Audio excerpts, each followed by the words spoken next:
Shalom saudara kekasih, semoga hari ini menjadi hari yang baik, penuh kedamaian dan ketentraman bagi kita semua. Pagi ini saya ingin menyampaikan renungan singkat dengan tema Teguh Iman, walaupun keadaan tidak nyaman. Teks yang saya ambil dari Lukas pasal 7 ayat 18 sampai 23. Demikian firman Tuhan. Ketika Yohanes mendapat kabar tentang segala peristiwa itu dari murid-muridnya, ia memanggil 2 orang dari antaranya dan menyuruh mereka bertanya kepada Tuhan, "Engkaukah yang akan datang, ataukah haruskah kami menantikan seorang lain?" Ketika kedua orang itu sampai kepada Yesus, mereka berkata, "Yohanes Pembaptis menyuruh kami bertanya kepadamu, engkaukah yang akan datang itu, atau haruskah kami menantikan seorang lain?" Pada saat itu Yesus menyembuhkan banyak orang dari segala penyakit dan penderitaan dan dari roh-roh jahat. Dan ia mengaruniakan penglihatan kepada banyak orang buta. Dan Yesus menjawab mereka, "Pergilah, katakanlah kepada Yohanes apa yang kamu lihat dan kamu dengar. Orang buta melihat, orang lumpuh berjalan, orang kusta menjadi tahir, orang tuli mendengar, orang mati dibangkitkan, dan kepada orang miskin Injil diberitakan." Saudara kasih, manusia adalah ciptaan Tuhan yang paling unggul. Alkitab mengatakan bahwa manusia itu dicipta segambar dan serupa dengan Allah, karena manusia memiliki akal budi. Dengan akal budi dia bisa menciptakan, berkreasi, inovasi. Manusia juga diberi perasaan sehingga bisa menciptakan hal yang indah dan menilai keindahan. Tapi juga manusia diberikan oleh Tuhan kapasitas moral sehingga dia tahu apa yang baik, apa yang tidak baik. Manusia mempunyai banyak aspek dalam hidup ini yang bersinergi dalam kehidupan melewati segala cuaca dan keadaan.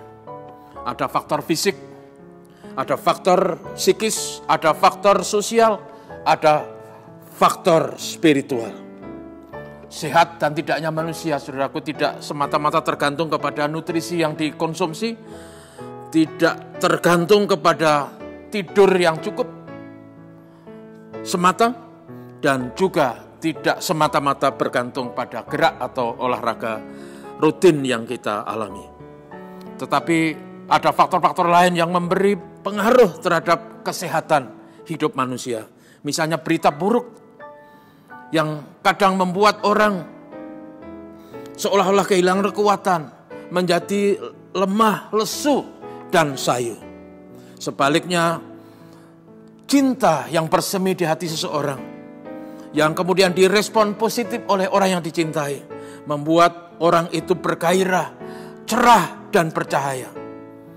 Jika masalah berat timbul dalam kehidupan, bisa mengubah suasana hati, mengubah perilaku diri, bahkan bisa menggoyah iman, keyakinan yang selama ini dimiliki. Teks kita tadi menceritakan tentang contoh nyata dalam Alkitab. Seorang bernama Yohanes Pembaptis, seorang yang datang dengan roh dan kuasa Elia, yang membaptis Yesus dan yang mengaku bahwa melepaskan tali kasut Yesus saja dia tidak layak. Dia juga yang mendengar setelah membaptis Yesus itu suara dari langit yang berkata, "Inilah anakku yang kukasihi, yang kepadanya aku berkenan." Sebagai nabi Tuhan, Yohanes Pembaptis adalah seorang yang harus diperhadapkan dengan berbagai situasi. Orang-orang yang berperilaku jahat ditegurnya, orang-orang yang berlaku najis ditegurnya tanpa pandang bulu, termasuk kepada penguasa pada zaman itu. Herodes adalah penguasa wilayah itu. Dia menegur Herodes karena Herodes telah merebut istri dari saudaranya yang bernama Herodias. Ditegur dan berkata kepada Herodes, "Tidak halal bagimu mengambil Herodias istri saudaramu menjadi istrimu. Ujung dari teguran itu, Herodes marah dan akhirnya menjebloskan Yohanes Pembaptis dalam penjara. Penjara pada waktu itu adalah suatu yang luar biasa mengerikan. Inilah sikon yang dihadapi Yohanes di penjara, bukan karena kriminalitas, bukan karena fitnah, bukan karena sebar hoax seperti yang sekarang kita sering dengar. Tetapi Yohanes mengatakan kebenaran dan karena itu dia dipenjarakan. Penjara pada zaman itu sama sekali jauh dari kelayaan dan bahkan kurang manusiawi. Saat itulah Yohanes mengalami kebimbangan, keraguan. Keadaan yang sulit itu menggoyah keyakinannya. Lalu ia mengutus 2 muridnya bertanya kepada Yesus, apakah dia Mesias yang dinantikan ataukah harus menanti yang lain. Kemudian Yesus berkata, sampaikan kepada Yohanes apa yang kamu lihat, apa yang kamu dengar. Orang sakit disembuhkan, orang buta dicelikkan, orang lumpuh bisa berjalan, dan orang kusta ditahirkan, bahkan orang mati dihidupkan. Dan Injil, kabar baik itu diberitakan kepada orang-orang miskin. Katakan kepada Yohanes supaya dia tidak kecewa dan menolak aku. Dalam hidup ini, sikon yang kita hadapi bisa berganti-ganti. Kadangkala baik, kadangkala tidak baik. Untuk sekarang ini harus diakui dimanapun di dunia kita, situasinya sedang sulit. Ada orang yang tiba-tiba dirumahkan dari pekerjaan, bukan karena kesalahan, bukan karena kebangkrutan. Ada usaha-usaha yang megap-megap, tidak berdaya. Ada sikon yang mengancam karena virus corona yang menghancurkan kenyamanan.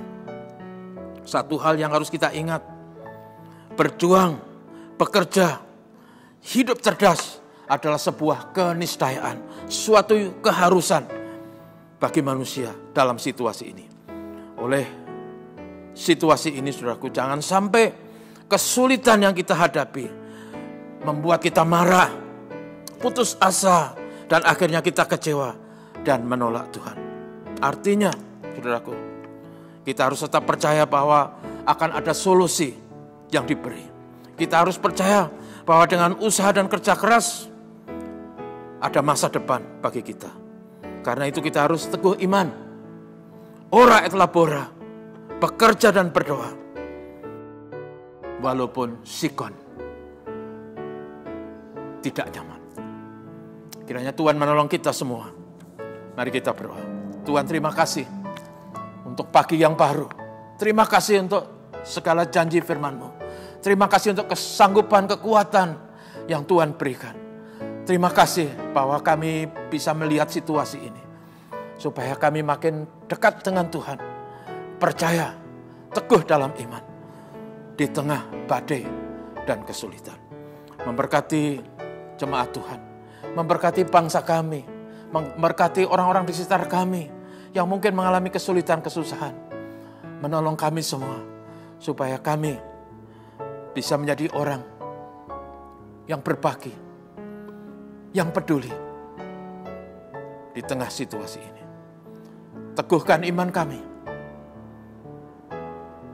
Dan percaya ada masa depan bagi kami. Terpujilah nama Tuhan. Bapa Surgawi, ampuni segala dosa dan salah kami. Dan biarlah hidup kami menyenangkan hati Tuhan. Kami rindu hari ini menjadi hari yang baik. Penuh kedamaian, ketentraman. Haleluya. Bapa, ini doa kami dalam nama Yesus. Amin. Tuhan memberkati saudaraku.